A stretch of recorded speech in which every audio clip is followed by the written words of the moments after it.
সাজি কাচি পুৰণি কাপোৰ পিন্ধি মই যাবলৈ ওলালোঁ সৰস্বতী পূজালৈ বুলি। আৰু পিছৰ ফালে আহি আছে মোৰ লগৰখিনি। অইনকেইবাৰৰ দৰে এইবাৰো মংগলে কলেজতে আমি সৰস্বতী পূজা কৰিলোঁ।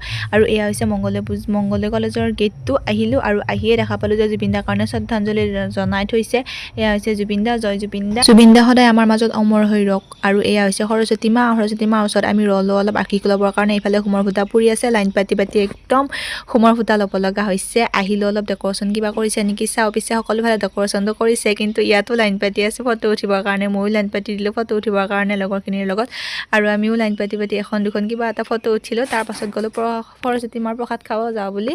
এয়া প্ৰসাদ হৈছে ভাত, দালি, আলু ভাজি, চব্জি, তেনেকৈ আমি প্ৰসাদ বুলি খালোঁ। আৰু লাইন পাতি উপায় নাই, ভোগৰ ভাতকেইটা খাবই লাগিব। আৰু সেইকেইটা খানা খোৱাৰ আগৰ দৃশ্যটো হৈছে এয়া। পিছৰে আমি এনেকৈ লাইন পাতিব লগা হৈছে বুলি ভাবিছে নেকি? আমি লাইন পাতিব লগা হোৱা নাই, যিহেতু আমি অলপ টেঙৰ আছোঁ, সেইকাৰণে আমি আগতে খাইছোঁ। আমি গম পাওঁ এইটো কণ্ডিশ্যন আগতেও হৈছিল, সেইকাৰণে আমি এইবাৰ আগতে খাই দিছোঁ। ৰাইজে বোলে সৰস্বতী, আমি বোলো আই যিখিনি পাহৰিছোঁ দিয়া শুৱৰাই। টেঙৰ মানুহ টেঙৰ কথা ফুচকা খাই আজিলৈ পাই।